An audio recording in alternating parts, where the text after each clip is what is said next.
Assalamualaikum warahmatullahi wabarakatuh. Senang sekali hari ini saya Mas Putri kembali menjumpai rekan-rekan semua, para participants, dan pastinya nanti akan disaksikan oleh Sobat PR semua dalam perbincangan klarifikasi bersama dengan siapakah hari ini, yaitu adalah Wakil Gubernur Jawa Timur, Emil Dardak. Kalau kita bahas kira-kira temanya apa yang akan diangkat hari ini sangat menggambarkan sosok beliau, yaitu adalah paket lengkap Emil Dardak. Kita sapa dulu yang sudah bergabung pada hari ini. Halo Mas Emil, apa kabar Mas? Baik, Mbak Mas Ayu. Sehat Mas? Alhamdulillah, insya Allah sehat. Insya Allah sehat. Hari ya. ini mengkonfirmasi kita sehat apa enggak, kadang-kadang harus di swab dulu kan. Benar banget. Mas Emil Elistianto Dardak ini lahir di tahun 1984, seorang politisi Indonesia yang begitu luar biasa. Kalau kita lihat dulu begitu didengar oleh masyarakat karena prestasinya begitu luar biasa di Trenggalek sampai dengan akhirnya menjadi Wakil Gubernur Jawa Timur. Dan yang paling membuat ini semakin menarik adalah karena usianya yang bisa dibilang adalah usia yang masih sangat muda, sangat potensial sekali, adalah bibit unggul yang dimiliki oleh Indonesia. Kita harus proof itu ya, dan ini harus kita sadari bahwa begitu luar biasa prestasi yang sudah diraih oleh sosok Mas Emil Dardak. Dan pada hari ini, sebelum kita memulai klarifikasinya, Mas, kira-kira apa yang harus kita klarifikasi, kita ingin mengundang juga rekan dari PRMN, yaitu adalah Mas Yusuf ya, hadir pada sore hari ini, yaitu Mas Yusuf Wijanarko, redaktur pelaksana pikiranrakyat.com yang juga akan memberikan opening speech-nya. Silakan untuk Mas Yusuf, kita berikan kesempatan. Baik, terima kasih Mas Ayu. Ya. Bismillahirrahmanirrahim. Assalamualaikum warahmatullahi wabarakatuh. Salam sejahtera bagi kita semua. Om Swastiastu, Namo Buddhaya, salam kebajikan. Salam sehat untuk kita semua. Yang terhormat Wakil Gubernur Jawa Timur, Mas Emil Dardak. Terima kasih, Mas. Selamat datang di acara kami yang kami sebut dengan klarifikasi. Mudah-mudahan tidak seperti merasa sedang diinterogasi begitu ya, tetapi ini sesuai dengan judulnya klarifikasi. Ini semoga bisa menjadi ruang bagi kita semua. Ini juga menjadi ruang bagi pemimpin daerah, bukan hanya pemimpin yang ada di skala nasional, tetapi juga bagi pemimpin daerah di daerah, untuk bisa hadir langsung, berkumpul kita dalam satu ruangan yang sama dengan para pemimpin redaksi yang menjadi keluarga besar Pikiran Rakyat Media Network. Seperti di sini bisa kita saksikan, sudah ada 100 lebih orang yang hadir pada kesempatan kali ini. Jumlah mitra Pikiran Rakyat Media Network hingga saat ini jejaring kami sudah mencapai 210 mitra. Bahkan pada tahun lalu kami memecahkan rekor muri sebagai media online berjaringan pertama yang mengusung konsep ekonomi kolaboratif. Cita-citanya memang kami ingin hadir di 500 lebih kabupaten dan kota yang ada di Indonesia. Sehingga setiap aspek informasi hingga ke skala yang sangat lokal sekalipun bisa kami akomodasi. Kalau di Jawa Timur sudah ada Surabaya, Jember, Banyuwangi, Blitar, Kediri, Ponorogo juga ada, dan daerah-daerah lainnya. Semoga kota dan kabupaten lain bisa segera menyusul sehingga bisa tercover secara keseluruhan seperti itu Jawa Timur. Dan tentu saja pada kesempatan kali ini nanti akan ada banyak pertanyaan dari para pemimpin redaksi dan keluarga besar Pikiran Rakyat yang ada di sini terkait keresahan dan lain sebagainya. Juga untuk menjawab persoalan dan tantangan yang saat ini sedang dihadapi, bisa juga ini dimanfaatkan sebagai sarana sosialisasi. Entah itu program atau pencapaian kerja Mas Emil dan juga Pemprov Jatim saat ini. Pikiran Rakyat Media Network saat ini juga terus membangun inkubator kemandirian ekonomi di berbagai daerah agar lebih banyak orang yang memang bisa bekerja dan berpenghasilan melalui industri informasi seperti itu. Jadi Mas Emil jangan khawatir bahwa nanti apapun yang kita sampaikan di sini tidak hanya dibaca oleh orang Jawa Timur saja atau oleh orang-orang yang ada di pusat pemerintahan di Jakarta saja, tetapi juga oleh orang-orang yang ada di berbagai daerah, tentu saja melalui pendekatan mitra-mitra kami yang lebih lokal. Seperti itu, pada akhirnya memang apa yang kami lakukan ini menjadi bagian dari upaya kami untuk berpihak kepada masyarakat kecil.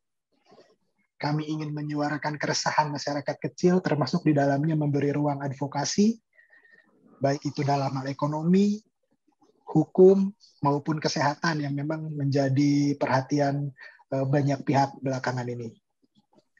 Itu saja sambutan dari saya. Sekali lagi terima kasih Mas Emil atas kehadirannya pada kesempatan kali ini. Mari kita berdiskusi, mari kita menemukan solusi dari berbagai persoalan sebagai bagian dari kolaborasi pentahelix antara media massa dan pemerintah. Terima kasih. Saya kembalikan kepada Mas Ayu. Oke, baik, terima kasih banyak Mas Yusuf sudah memberikan opening speech-nya dan mengenalkan PRMN nantinya kepada Mas Emil Dardak ya. Mas Emil, ini kalau kita menggambarkan paket lengkap ya, seorang Mas Emil Dardak sebagai seorang youngsters dengan prestasinya begitu luar biasa, menjadi Bupati Trenggalek itu di usia berapa Mas Emil? 30, waktu itu 30-31 ya.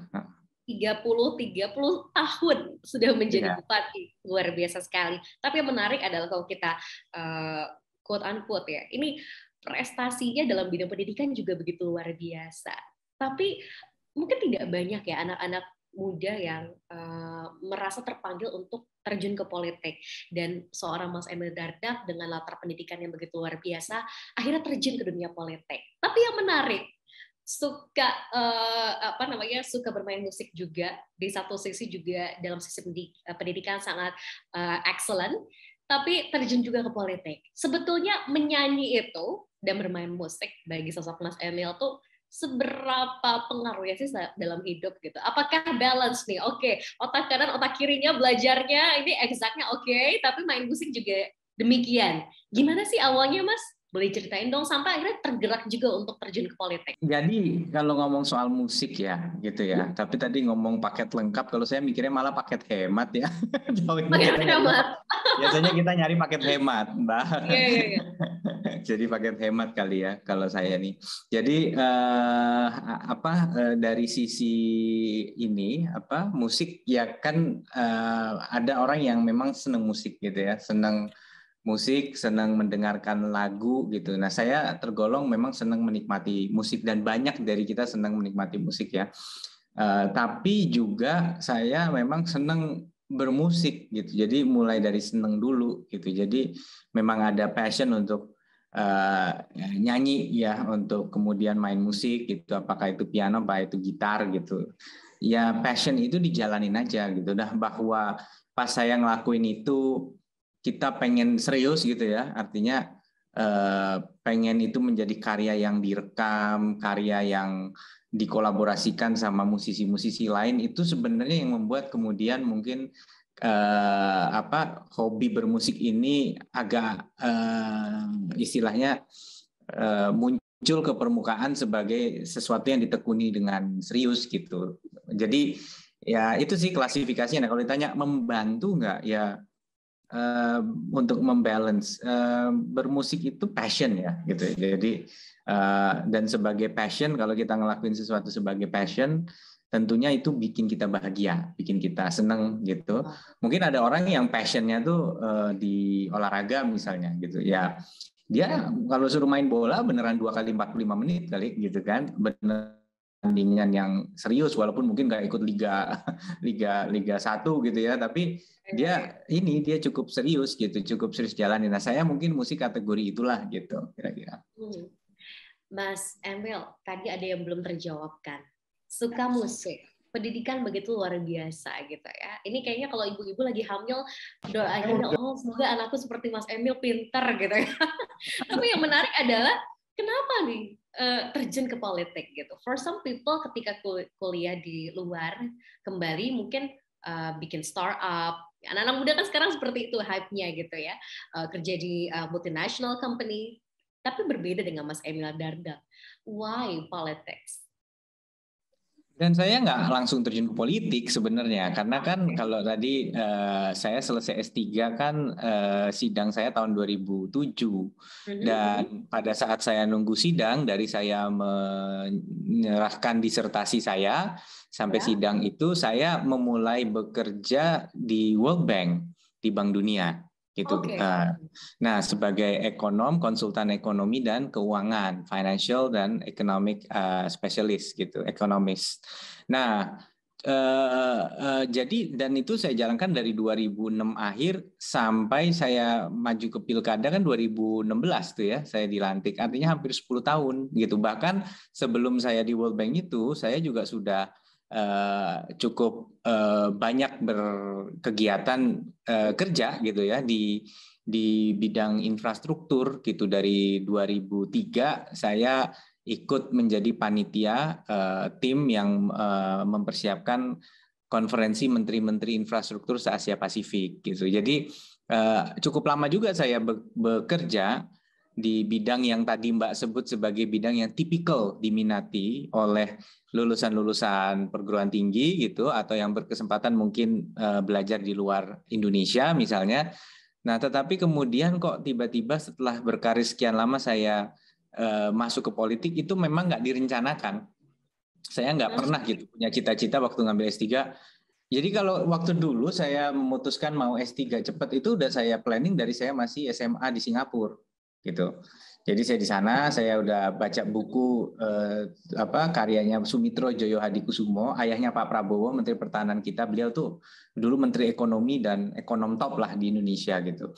Nah, saya lihat di buku itu beliau ternyata lulus S3 umur 25 apa 26 dan muda, dan saya terpacu saya harus lebih muda lagi gitu kan. Jadi saya punya target waktu itu paling cepat usia 21, idealnya 22, paling lambat 23 itu harus sudah lulus gitu. Nah, itu saya planning tuh mau sekolah di mana sampai supaya bisa selesai nih gitu. Tapi ya alhamdulillah sekolah 2 negeri saya ada beasiswa gitu, sehingga bisa sekolah tanpa memberatkan orang tua ya. Dari mulai SMA itu kami kebetulan karena selesai juara 1 siswa teladan di Jakarta, terus saya tertolong untuk mendaftar ke beasiswa ASEAN. Jadi sekolah di Singapura dan terus. Nah, jadi itu jalur yang saya tempuh waktu itu gitu. Dan itu saya planning gitu. Saya nanti selesai S3 gitu di sini, dan saya pengen kerja di World Bank. Itu udah saya rencanakan dari bahkan saya dari SMA tuh memang senang sama World Bank gitu. Dan akhirnya beneran bisa. Awal saya di World Bank istilahnya hanya perannya agak minor ya, gak terlalu banyak lah gitu. Tetapi habis itu setelah selesai S3 saya benar-benar involved di garis terdepan gitu, benar-benar ngurusin proyek energi geotermal yang nilainya triliunan gitu ya, mengurusi penguatan jaringan listrik di Jawa Bali waktu itu, dan masih banyak lagi lah yang kita urus di Bank Dunia termasuk. Nah, tapi pas yang ke politik ini memang harus kita akui bahwa peta politik kita berubah ya, terutama terhadap pilkada gitu. Dan momen ini harus kita akui, pilkada yang paling legendaris itu adalah Pilgub Jakarta 2012. Di situ muncul Pak Jokowi, wali kota Solo, yang memang waktu jadi wali kota Solo juga beliau mulai muncul nih, mulai terdengar gitu gaungnya dengan gebrakan-gebrakan Pak Jokowi gitu. Dan kemudian beliau ke Jakarta maju di Pilgub 2012 gitu, dan seru lah. Dan boleh kita bilang kontestan di Pilgub 2012 juga hebat-hebat gitu ya waktu itu gitu. Kelasnya ada Pak Hidayat Nur Wahid, ada Pak Alex Nurdin, ada Pak Fauzi Bowo sendiri gitu, yang seorang teknokrat hebat sebenarnya gitu ya, dan Pak Jokowi dengan warna politik yang baru. Nah, disitulah kemudian pilkada bukan lagi sesuatu yang orang umum tuh kurang memperhatikan, tapi mereka justru sangat memperhatikan gitu. Dan mungkin itu berbarengan ya dengan berkembangnya media sosial, berkembangnya media digital gitu. Jadi keseruan proses pilkada itu menjadi sangat terbuka gitu ya, gitu, dan di publik. Dan habis itu gelombang kedua muncullah tokoh-tokoh gitu ya. Prestasi-prestasi kepala daerah yang lain mulai dilirik gitu ya. Misalnya Pak Azwar Anas di Banyuwangi, Bu Risma di Surabaya gitu. Dan muncul tokoh baru, Kang Ridwan Kamil di Bandung, Kang Bima Arya di Bogor kan gitu ya. Pak Dani Pomanto di Makassar, muncullah gitu tokoh-tokoh yang kalau kita lihat latar belakangnya Kang RK itu arsitek, ya kan? Arsitek gitu tiba-tiba bisa jadi wali kota. Kang Bima Arya dosen, walaupun memang aktif di PAN tapi beliau lebih kental dosennya gitu. Terus bisa jadi wali kota di Bogor gitu. Jadi ini terbangun gitu sejak 2012 tuh makin terbangun ketertarikan terhadap publik terhadap pilkada. Nah, nggak berarti kemudian saya pengen jadi wali kota waktu itu nggak gitu ya. Cuman atau saya jadi bupati, tapi partai-partai juga kemudian melirik wajah-wajah baru, Mbak. Jadi partai-partai itu nyari nih gitu. Nah, waktu itu kemudian akhirnya adalah tersambung komunikasi antara saya dengan tokoh-tokoh partai politik gitu. Ada di Trenggalek dan ada di satu daerah lagi lah, nggak usah saya sebut gitu. Waktu itu sempat ada terjalin komunikasi dan akhirnya kemudian mereka membuka pintu buat saya yang jelas-jelas belum berorganisasi politik sama sekali waktu itu, lebih banyak berkiprah sebagai orang kantoran ya, untuk kemudian maju di pemilihan bupati di Trenggalek. Jadi itu jalan ceritanya dan saya waktu itu Mbak sambil kerja di BUMN penjaminan infrastruktur, itu saya tiap Jumat sore saya ngejar pesawat terakhir ke Surabaya. Naik mobil ke Trenggalek, beraktivitas biasanya dari Sabtu pagi sampai Minggu malam saya ngejar pesawat subuh hari Senin, subuh saya ke Jakarta langsung kantor. Itu saya lakukan secara rutin terus-menerus sampai kemudian akhirnya saya harus mengundurkan diri karena resmi menjadi calon. Jadi kurang lebih prosesnya 6-7 bulan lah gitu. Akhirnya kemudian saya mengambil keputusan berat untuk mengundurkan diri dari BUMN dan dicalonkan oleh 7 partai politik waktu itu di Trenggalek. Oke, ini menarik ya. Kalau boleh kita kasih semangat buat anak muda, seorang Emil Dardak dia memplanningkan semuanya sejak SMA, jadi bisa dibilang persisten begitu ya, dan semuanya nih passion, semuanya all in. Makanya temanya hari ini adalah paket lengkap. Jangan dibilang paket hemat ya, Mas Emil ya. Oke. Paket hemat kita kalau makan aja nyari paket hemat ya. Iya, kalau makan aja nih. Oke, Mas Emil hari ini karena banyak teman-teman kita juga dari berbagai daerah yang join, kita ingin menyapa ada Mbak Apriani Alfa dari Jombang Update. Halo Mbak Apriani Alfa. Halo, Mbak Sayu. Mendengar suara saya? Mbak Apriani. Dengar Mbak. Silakan Mbak Apriani punya pertanyaan apa nih untuk Mas Emil Dardak? Silakan. Ya. Assalamualaikum warahmatullahi wabarakatuh. Waalaikumsalam. Salam sehat Mas Emil. Ya, perkenalkan saya Alfa, Pimret dari jombangupdate.com, media lokal di Jombang di bawah naungan Pikiran Rakyat Media Network. Ya, membahas mengenai Mas Emil ini ya. Itu popularitas Mas Emil itu menurut saya sih ya tidak lepas dari sosok sang istri Mbak Arumi. Nah, bahkan saat waktu pilkada di Trenggalek seperti itu. Nah, pertanyaannya simpel sih sebenarnya. Apa sih Mas arti seorang istri bagi Mas Emil dalam kehidupan sehari-hari sekaligus di pekerjaan dan di dunia politik? Terima kasih. Oke. Wow, pertanyaannya silakan Mas Emil langsung dijawab nih.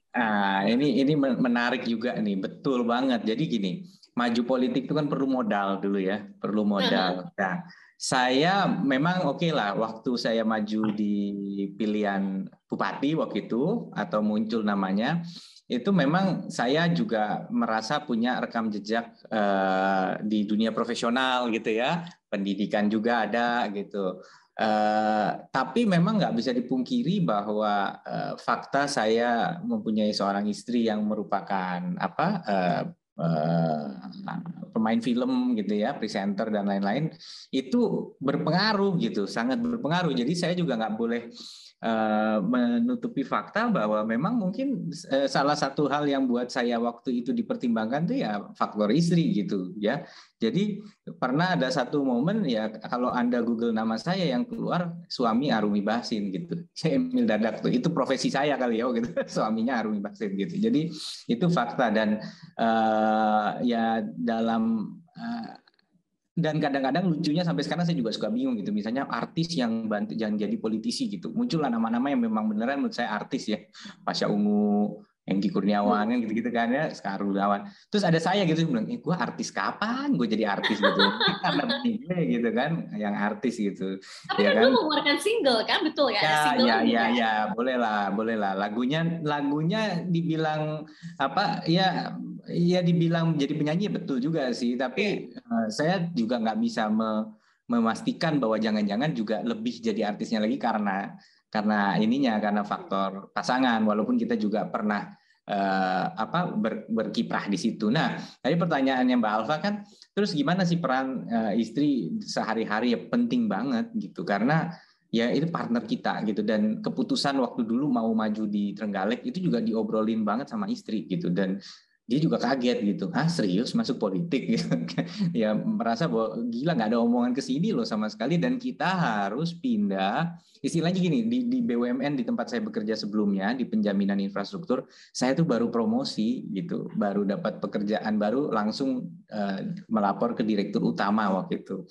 Dan istilahnya ya dari sisi fasilitas sebagai eksekutif perusahaan tuh ya cukup nyaman lah di Jakarta. Kita juga baru pindah ke rumah yang baru mulai niti rumah, terus anak juga masih kecil banget gitu kan. Di 2014 artinya mungkin anak itu masih 6 bulan, 7 bulan lah umurnya gitu. Terus kita harus masuk ke politik. Nah, ini kan keputusan berat yang harus dibahas sama istri. Nah, saya juga baru tahu ternyata waktu itu dia ternyata bilangnya ya mumpung masih muda, daripada penasarannya belakangan sekarang aja gitu. Jadi dia sendiri juga nggak terlalu yakin saya bakalan menang waktu itu sebenarnya kayaknya gitu.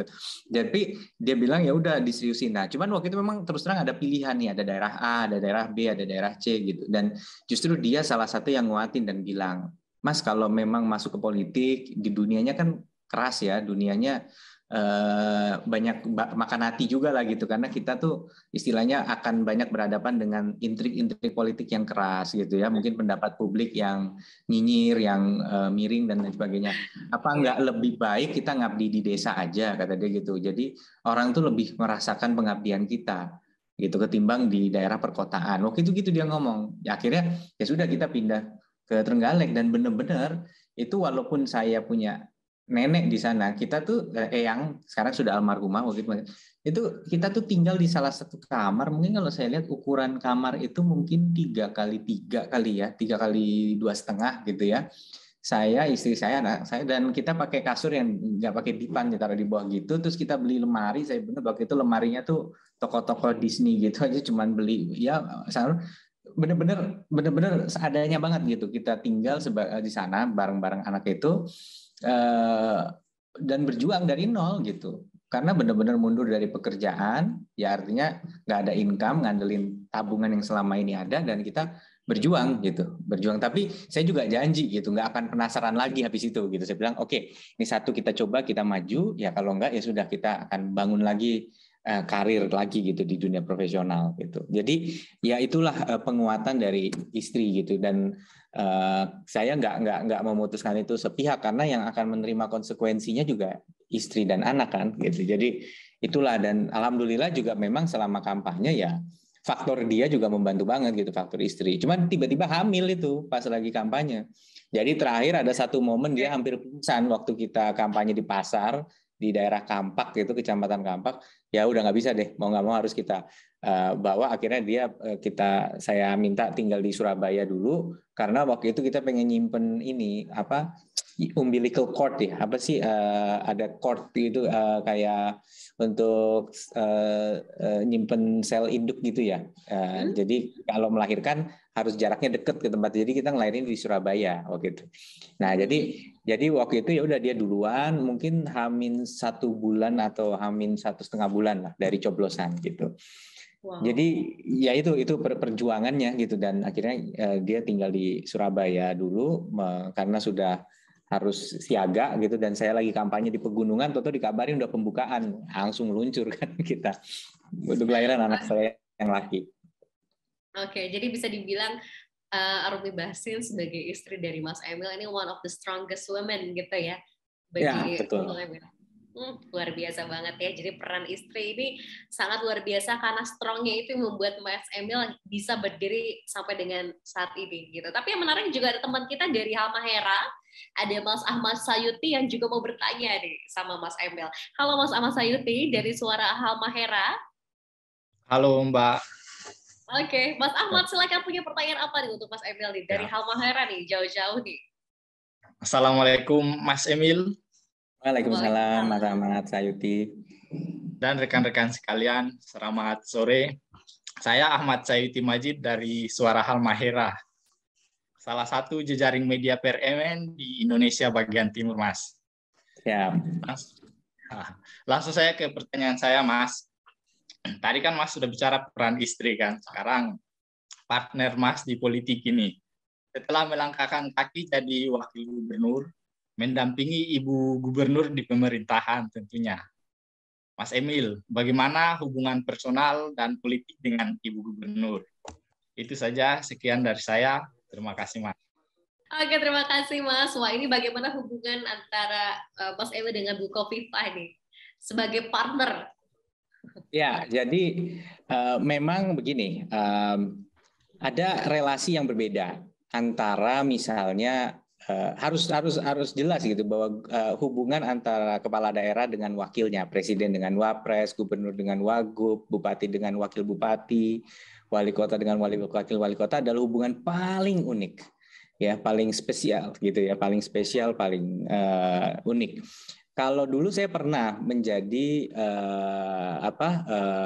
saat bekerja di BUMN atau di itu, saya pernah punya atasan yang dirut ya gitu ya, dan memang jelas kerjanya gitu ya, kita areanya di mana atau apa. Nah, begitu kita menjadi kepala daerah dan wakil, ini kan paket elektoral gitu, kita dipilih bersama-sama ya. Dulu tuh ada masanya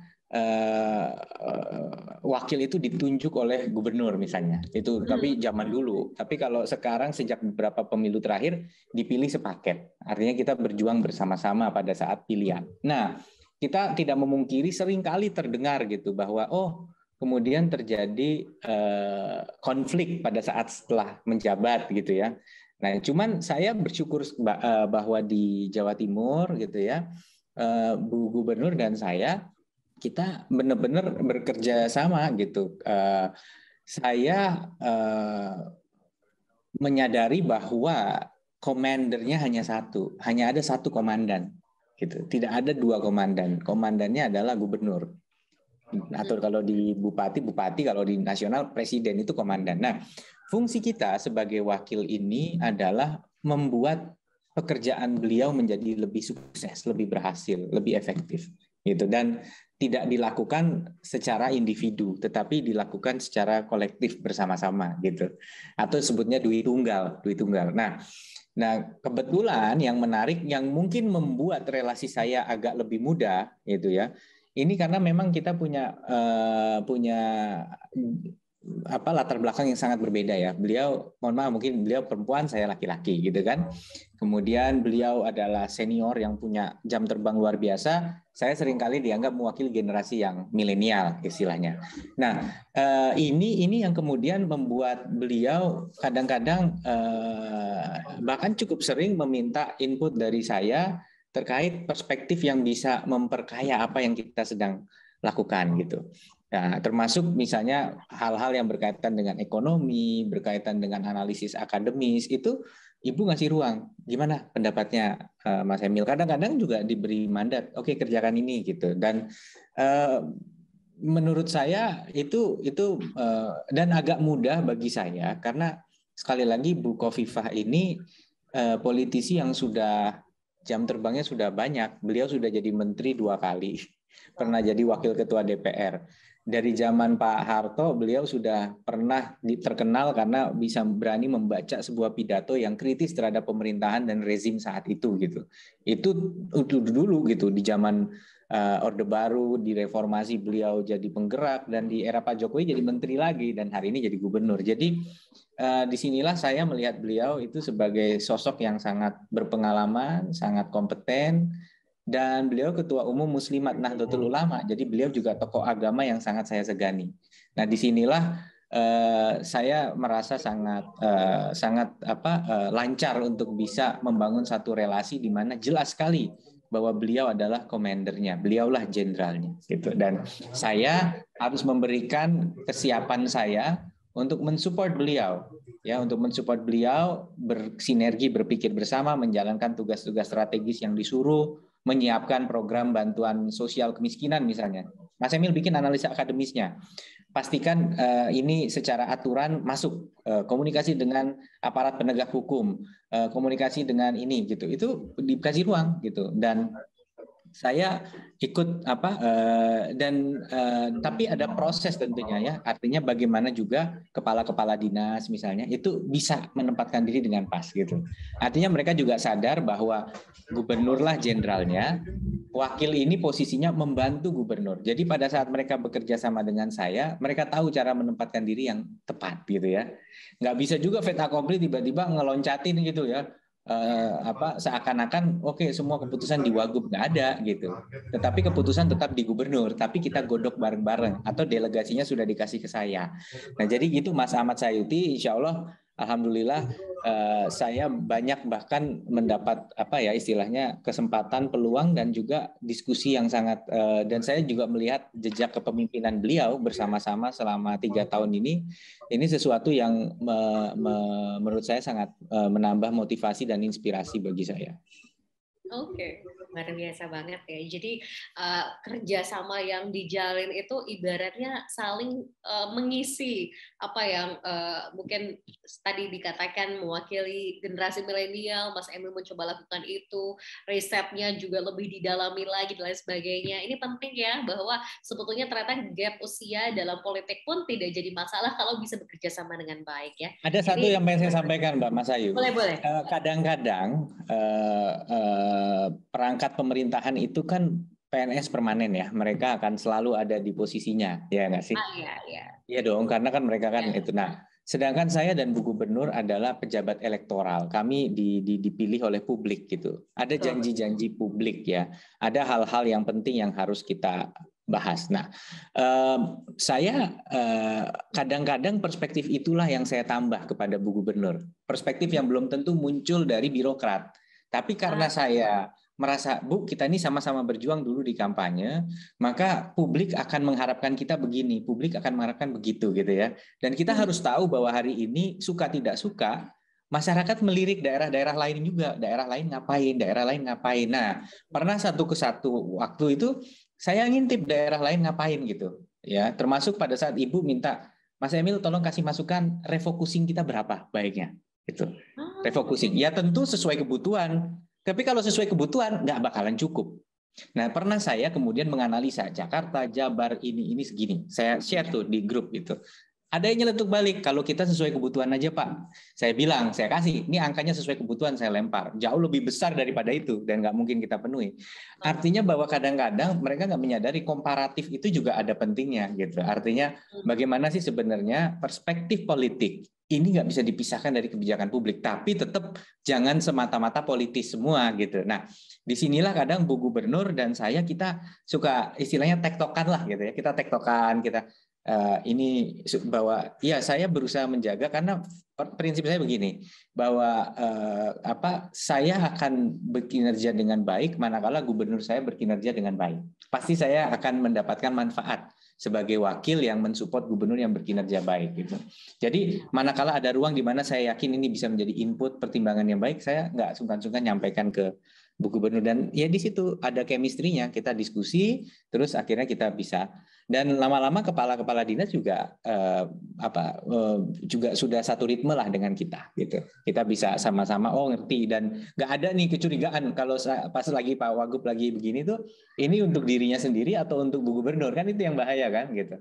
Nah sekarang udah nggak ada karena kepala dinas tahu gitu bahwa enggak, ini nggak mungkin agenda ini semua sepengetahuan dan untuk Ibu Gubernur, kira-kira gitu.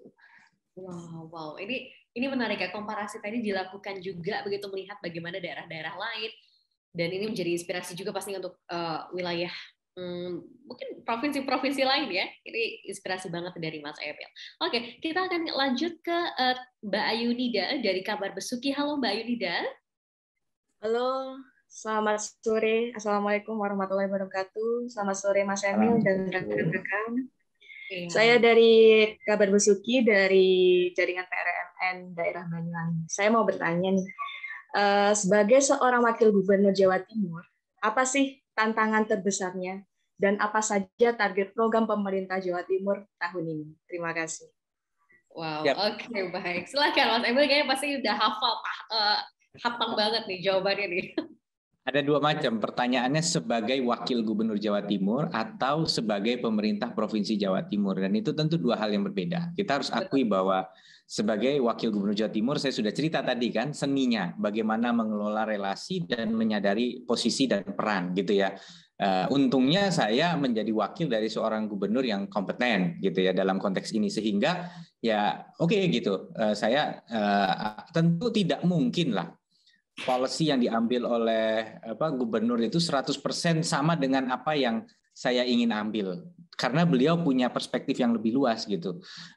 Di meja beliau ada tumpukan berkas yang lebih banyak, ada stakeholder yang lebih luas yang harus beliau perhatikan yang belum tentu masuk ke dalam pemikiran saya, sehingga tidak mungkin sama persis apa langkah yang diambil oleh beliau dengan apa yang saya lakukan gitu. Nah, ini yang selalu saya hormati, saya hargai gitu. Jadi pada saat orang misalnya mengatakan kenapa Ibu A, kenapa Ibu B, saya bilang ya buat saya pasti akan lebih sederhana melihat segala permasalahan, karena kompleksitas itu tidak nyampe ke saya tapi ada di levelnya Ibu gitu ya. Walaupun akhirnya karena kita berkomunikasi saya dapat info terkait kompleksitas A, B, C dan ikut membantu untuk menyelesaikan itu. Nah, itu positioning sebagai wakil tadi itu tadi harus benar-benar menempatkan diri dengan tepat gitu ya. Kalau kita kemudian tidak menempatkan diri dengan tepat, kita akan menjadi wakil gubernur yang hanya dua pilihannya. Bahasa Jawanya istilah kebanteran itu, kemudian malah dalam arti kita itu malah menghilangkan efektivitas kinerja tim, atau sebaliknya kita terlalu pasif sehingga kontribusi kita menjadi kurang efektif gitu. Nah, tapi sebagai Pemprov Jawa Timur secara keseluruhan, Jawa Timur ini provinsi yang tergolong maju di Indonesia. Volume perekonomiannya kedua terbesar di Indonesia gitu ya. Kedua terbesar di Indonesia. Anggarannya tidak kedua terbesar ya. Anggarannya masih lebih besar Jawa Barat. Tadi saya baru hitung katanya sekitar 70% anggarannya Jawa Barat lah gitu kita. Tapi ekonomi kita justru terbesar kedua. Jadi dibandingkan dengan setelah Jakarta adalah Jawa Timur. Tapi di Jawa Timur itu ada dua dunia. Banyak anak-anak yang jadi juara olimpiade. Tapi banyak juga daerah-daerah yang angka putus sekolahnya masih tinggi, rumahnya belum punya sanitasi. Jadi ini ada dua dunia, dua masalah. Nah, ekonomi kita itu tidak bisa sepenuhnya mengandalkan sumber daya alam ya di Jawa Timur. Luas kita 48.000 km persegi, penduduknya 40 juta. Sebagai ilustrasi, di Malaysia luasnya 3 kali lipat Jawa Timur hampir. Penduduknya cuma 30 juta. Di Belanda luasnya 42.000, lebih kecil sedikit tapi hampir sama, penduduknya cuma 17 juta. Australia penduduknya 27 juta, jauh lebih luas lagi dari kita. Artinya apa? Memang tidak, patokannya bukan hanya sekedar luas ya, tapi bahwa memang ini provinsi yang amat sangat padat. Amat sangat padat. Nah, oleh karena itu kita harus benar-benar mendorong lapangan kerja yang memang sifatnya lebih bernilai tambah tinggi, membutuhkan intelektualitas tinggi. Sedangkan kita masuk di era disrupsi yang luar biasa sekarang. Jadi pekerjaan itu terbagi, entah pekerjaan yang benar-benar istilahnya sangat-sangat ini ya mungkin skillnya tidak terlalu diperlukan, tetapi juga income-nya tidak tinggi. Atau benar-benar pekerjaan yang benar-benar high level thinking, engineer kelas tinggi, kreator kelas tinggi gitu ya. Nggak bisa tuh pekerjaan nanggung-nanggung bermodalkan ijazah S1, terus kita pinter ngetik, pinter ngelola, itu udah cukup. Enggak, itu kerjaan itu yang mulai tergantikan oleh mesin, tergantikan oleh pola-pola kerja WFH dan lain sebagainya gitu ya. Orang sekarang pembukuan tergantikan oleh cashless transaction sekarang ya kan gitu. Jadi udah otomatis tinggal bank ngeprint gitu udah cukup, nggak perlu lagi ada yang ngurus pembukuan tiap hari dan lain sebagainya. Nah, inilah yang kemudian pola yang terjadi ini menjadi tantangan buat kita karena sistem edukasi kita ini pun juga sedang kita benahi sekarang kan. Nah, makanya untuk Jawa Timur ini dua dunia. Di satu sisi saya akan bicara ya bersama Freeport mengenai smelting plant. Kita membuat katoda tembaga, bagaimana industri turunan petrokimia, bagaimana industri turunan dari material dolomit misalnya mengandung magnesium. Pokoknya high tech banget lah kita bicara mengenai kawasan ekonomi khusus digital, klaster animasi yang kita kembangkan di Malang. Wah, Millennial Job Center, program kita untuk memberdayakan anak-anak muda menuju profesi digital seperti content creation, 3D printing, data scientist, dan lain sebagainya. Yang mungkin kalau saya pergi ke desa, itu suka ditanya, Pak, kami itu masih lapar, Pak, gitu. Itu terlalu jelimet gitu. Bapak tuh mentang-mentang lulusan luar negeri kali ya, gitu kan, mikirin sesuatu yang nggak berurusan sama kami. Tapi kalau itu nggak kita lakukan, Jawa Timur akan kehilangan daya saingnya untuk tadi menjadi motor ekonomi gitu. Karena 1/5 perdagangan volumenya Indonesia itu ada di Jawa Timur. 1/4 manufacturing industri adanya di Jawa Timur. Tapi bukan berarti kita melupakan hal-hal yang sederhana gitu.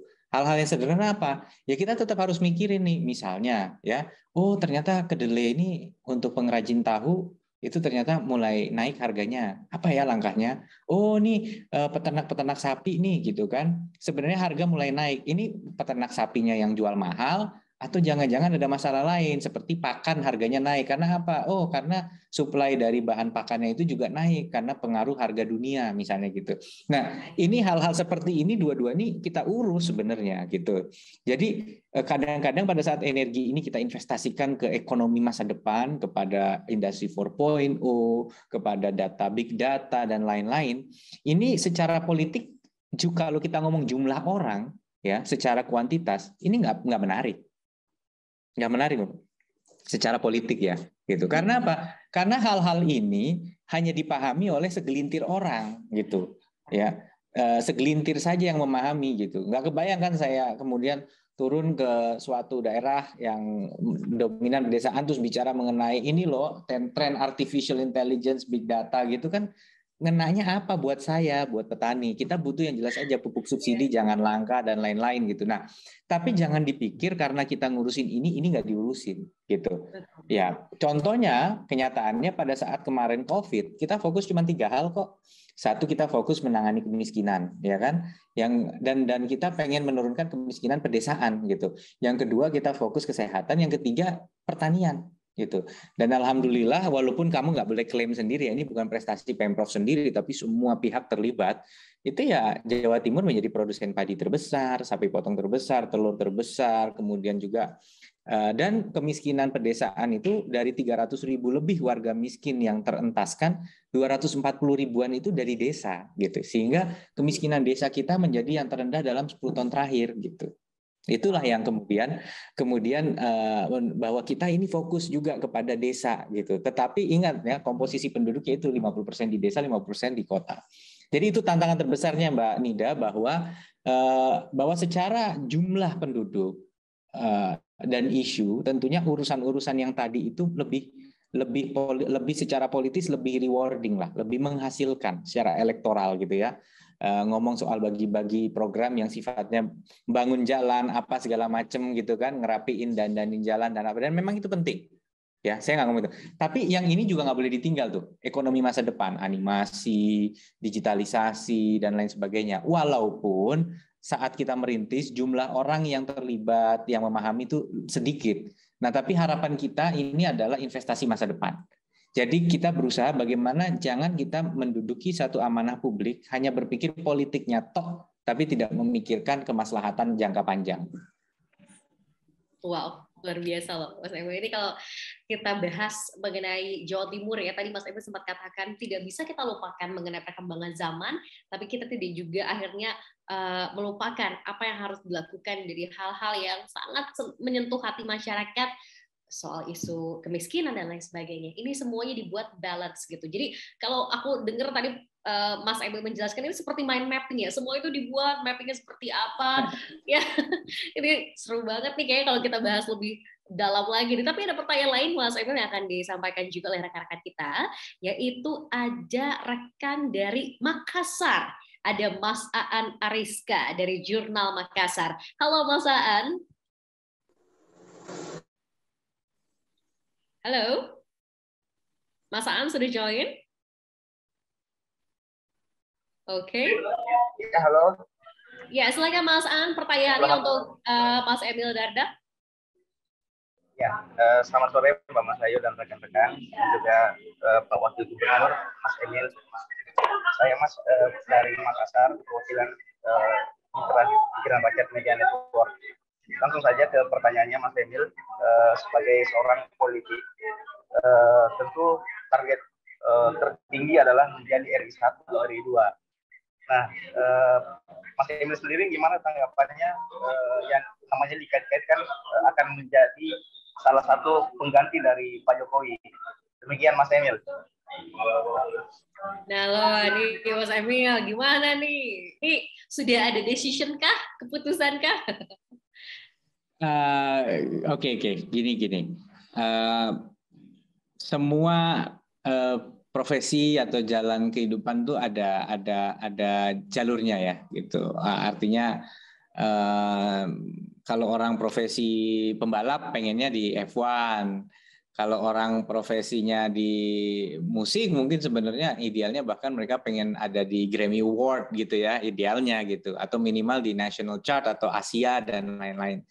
Tapi politik tidak se-straightforward itu sebenarnya. Kalau politik tidak bisa semata-mata didrive oleh ambisi karena so many factors gitu, terlalu banyak faktor eksternal dan terlalu besar amanah yang kita pegang hari ini untuk kemudian mengalihkan fokus kita kepada hal-hal yang berkaitan dengan kontestasi politik gitu ya. Nah, apa yang ingin saya sampaikan betul bahwa kan kalau kerjanya bagus, otomatis kan juga pasti chance-nya makin baik kan gitu kan, harusnya kan.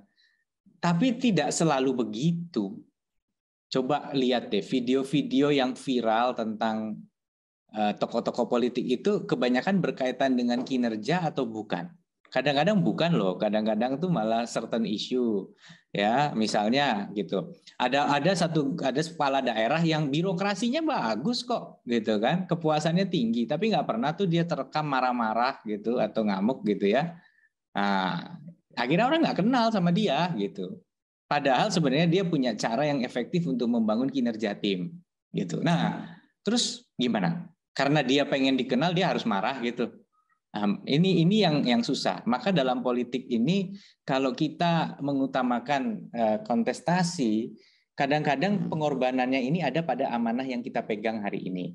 Nah, kita tentunya harus diakui bahwa memang nggak mudah untuk menerima fakta bahwa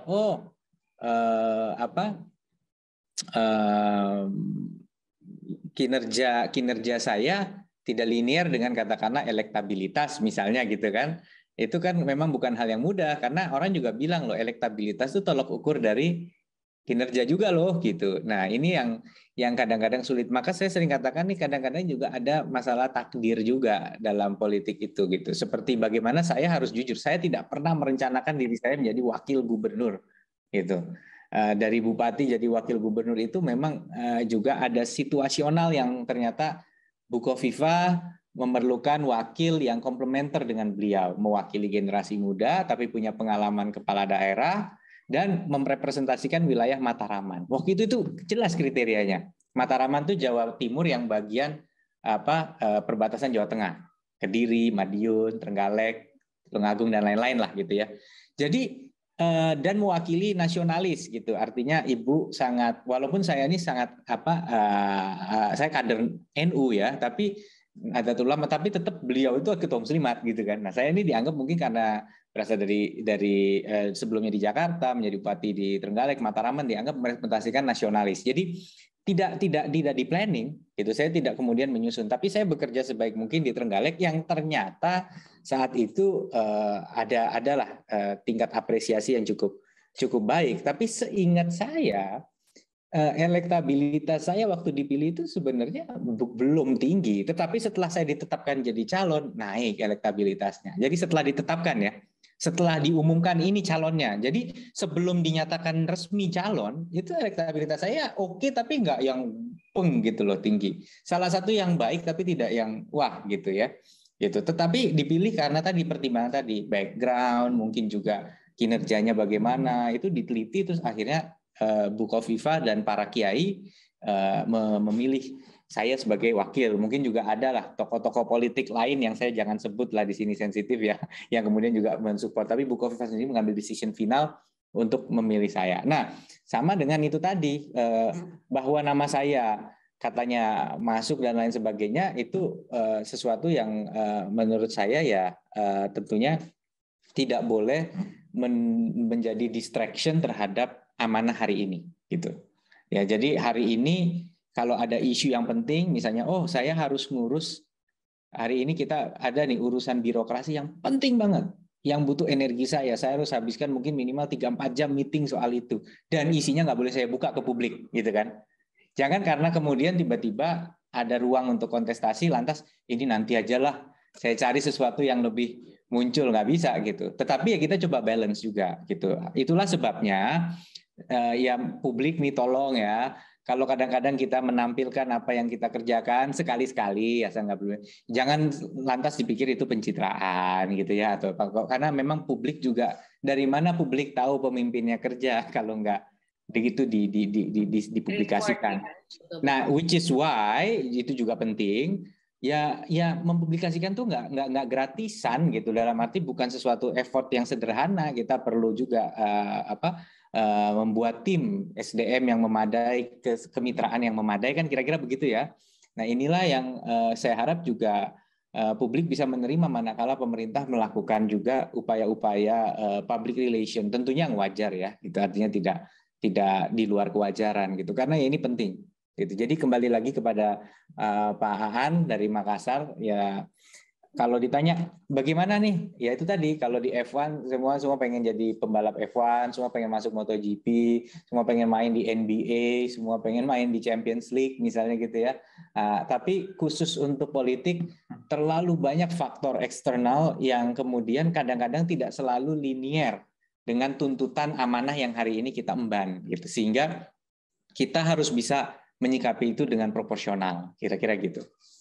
Wow, ini jawabannya sangat komprehensif sekali, bagus banget. Jadi kita bisa nilai ya, kira-kira ke depan langkahnya seperti apa. Karena ini ada juga rekan kita yang mau bertanya nih Mas Emil. Ini yang terakhir akan ada rekan kita Zainal Mutakin dari Literasi News. Silakan Mas Zainal, punya pertanyaan apa nih untuk Mas Emil?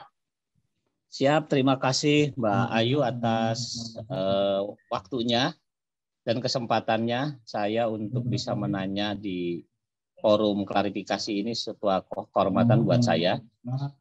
Selamat sore Pak Emil. Sore. Izin Pak, saya menyambung sih dari pertanyaan sahabat tadi, Kang Dian. Ini soal ini berandai-andai kira-kira Pak. Ini soal berandai-andai. Karena yang namanya ke depan itu kan kita andai-andai ini Pak.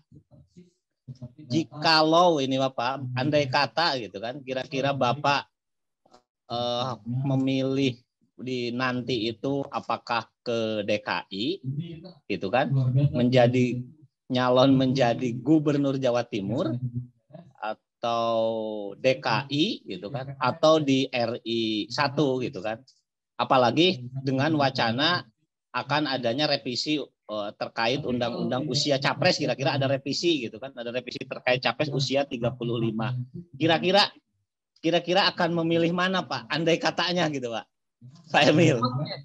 Ini seperti ujian ya. Itu A, B, C. Ya, ujian. Kayak soal ujian nih. Terima kasih Mas Ayu. Andai kata ada soal ujian seperti ini, kira-kira mau jawab A, B, C? A, B, atau C?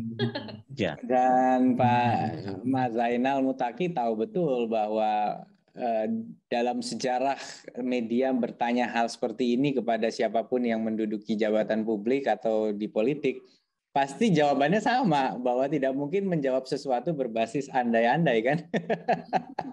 Jadi, tapi satu hal yang ingin saya sampaikan bahwa pada saat kita sangat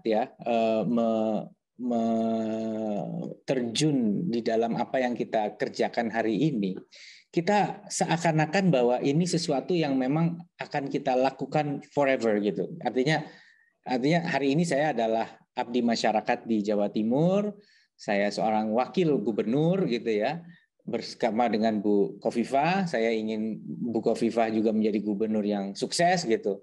Ya, ini format yang menurut saya bisa berjalan dengan ya pada saat kita fokus di Irjen, ya kita nggak akan mikir opsi A, opsi B, opsi C, pasti ya seakan-akan ini bahkan jalan terus gitu. Itu kan yang sebenarnya kita pikirkan dari sisi ya kita all in lah, sama lah kayak Mbak Mas Ayu mengerjakan sesuatu. Ya kalau yang namanya orang lagi semangat nggak mungkin mikirin soalnya besok saya akan ngerjain yang lain, kan nggak kan gitu. Jadi kalau ditanya sekarang kepada saya kan pasti begitu, naturalnya begitu, bahwa continuation dari apa yang diamanahkan hari ini akan menjadi hal yang sangat penting gitu. Tapi tidak ada satupun orang yang kemudian politisi yang bisa menjamin apa yang terjadi, jangankan 2 tahun ke depan, bulan depan aja nggak bisa dijamin gitu. Iya. Oke. Jadi kita lihat ke depan, tapi yang paling pentingnya adalah bagaimana Mas Emil dan juga Bu Khofifah terus bekerja sama bisa mewujudkan apa itu program dan janji kepada masyarakat. That's the most important things yang harus dilakukan ya. Ini penting banget karena Jawa Timur ini luar biasa banget kalau kita lihat tadi dari sisi ekonominya, dari sisi manufaktur dan lain sebagainya, ini bisa dibilang di Indonesia ini 1/4 sepertiganya semuanya di Jawa Timur. Oke. Nah, Mas Ayu itu biasanya Mas Emil punya kejutan kalau di akhir klarifikasi. Ada kita kuis dadakan ya Mas Emil ya. Aduh, kuis gampang susah nih, tapi yakinlah Mas Emil bisa jawab ya. Oke. Jadi ada 4 tokoh yang akan Mas Ayu sebutkan nama-namanya ini. Nanti Mas Emil boleh menjelaskan, mendescribe orang-orang ini dalam sebuah kalimat ya. Mudah sih, yakin sih buat Mas Emil ya. Oke. Kita buat agak deg-degan dulu boleh ya? Oke, yang pertama ini adalah sosok yang saat ini tengah memimpin Jawa Tengah, ya, yaitu adalah Bapak Ganjar Pranowo. Kalau bisa didescribe dalam sebuah kalimat, bagaimana sosok Ganjar Pranowo untuk Mas Emil? Saya kenal pribadi sih ya, jadi sosok yang sangat karismatik, merakyat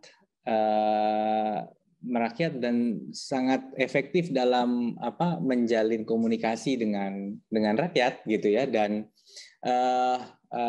memancarkan integritas yang sangat baik gitu. Berintegritas yang baik. Oke. Nomor 2, ini masih banyak ya nama-nama lain ya Mas Emil ya. Nomor 2 ini saat ini tengah memimpin Jawa Barat ya. Tadi sempat di-mention oleh Mas Emil terkait dengan sosok Kang Emil. Panggilannya Kang Emil juga nih, Kang Ridwan Kamil. Nah, gimana nih dalam sebuah kalimat sosok Ridwan Kamil? Beliau tentu sosok yang cerdas dan arsitek yang sangat cerdas gitu ya, dan progresif dalam mendorong inovasi-inovasi di dalam apapun yang beliau kerjakan. Oke. Nomor 3, ada 4 ya. Nomor 3, Arumi Bachir. Soulmate. Soulmate. Sangat-sangat kata-katanya sederhana tapi maknanya luar biasa. Soulmate. Ya. Belahan jiwa kita. Oke. Yang keempat, Ibu Khofifah dalam sebuah kalimat.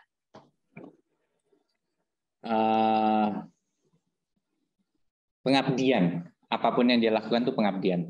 Jadi Bu Khofifah itu memang mengabdi, dan dalam pengabdian beliau ada kemampuan yang luar biasa secara intelektual, secara emosional, dan secara spiritual ya, untuk menjalankan pengabdian itu. Luar biasa. Sudah kuisnya ya, kita sudah bisa membayangkan ternyata Mas Emil bisa menilai bukan hanya dari sisi personal, tapi juga dari sisi kinerja pemimpin-pemimpin tersebut gitu ya. Mas Emil, karena tadi kita sudah dengar seorang Mas Emil sudah mempersiapkan semuanya, bahkan sejak SMA, nggak banyak anak muda melakukan itu. Di tengah literasi membaca yang juga harus terus ditingkatkan untuk anak-anak Indonesia. Apa pesan dari seorang Emil Dardak untuk para youngsters di luar sana, para milenial, agar mereka sadar bahwa 2045 ini Indonesia ke depan ada di tangan para pemuda-pemudinya. Apa yang ingin Mas Emil sampaikan?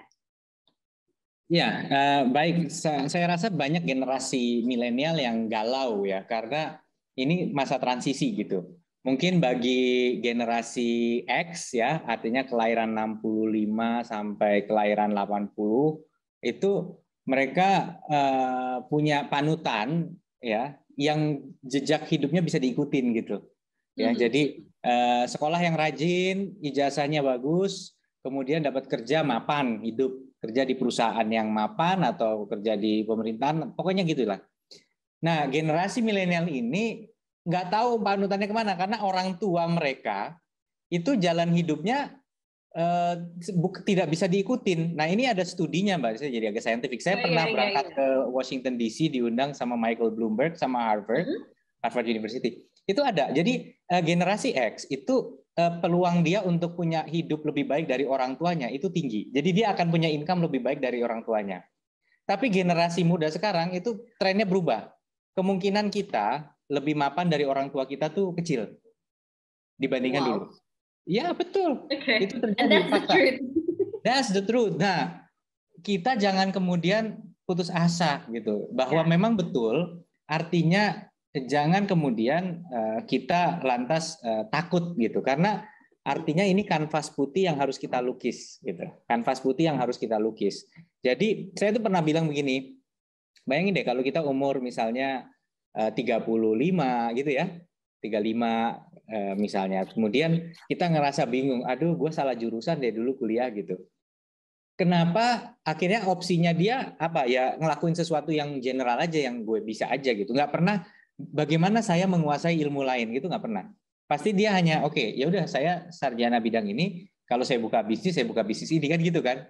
Dan kemungkinan rata-rata orang bisnis antara dia lari, mohon maaf ya dengan segala hormat, biasanya lari ke kuliner atau ke yang standar, atau kadang-kadang ke perdagangan, atau alumga, apa lu mau gua ada kan gitu kan, palu gada gitu. Tapi jarang ada yang kemudian pengen mendalami ilmu baru gitu. Padahal sebenarnya coba bayangin, kita kuliah 4 tahun ya. Kalau kita umur 35 ambil kuliah lagi ya sampai 39 lah, 4 tahun, kita kemudian bisa sisa hidup kita itu bisa kita fokuskan ke profesi yang baru gitu. Nah, saya berharap generasi muda yang merasa galau jangan sungkan untuk belajar lagi gitu. Ambil lagi. Nah, dan sekarang nggak harus S1, dia bisa belajar misalnya ngambil sertifikasi gitu ya. Ambil course gitu ya, banyak banget nih ya sekarang sebetulnya ya. Betul, dan sekarang tuh orang tidak bawa biodata lagi, yang dibawa tuh portofolio, karya yang dicari orang. Bukan cuma sekedar CV, saya lulusan ini, IP saya segini, udah nggak gitu. Yang dicari sekarang udah pernah ngerjain apa gitu, portofolio gitu. Apakah secara profesional ataukah secara organisasi atau secara volunteer gitu ya. Tapi ada karya, oh iya loh, saya bisa ngerjain ini. Dan yang orang suka lupa di lowongan kerja, biasanya ada 7 syarat gitu ya, dari mulai ijazah, terus ada tuh berpenampilan menarik, berkomunikasi efektif, bisa bekerja dalam tim, bisa bekerja di bawah tekanan, kadang bisa mengendarai mobil dan lain sebagainya. Tapi kita cuma fokus yang satu doang, ijazah mulu. Nggak pernah ada yang latih gimana cara berpenampilan menarik. Nggak ada yang pernah melatih gimana berkomunikasi. Saya pernah tuh membuka job fair waktu itu, terus saya tanya gitu, kalian tuh sudah di briefing belum nanti komunikasinya gimana Pak?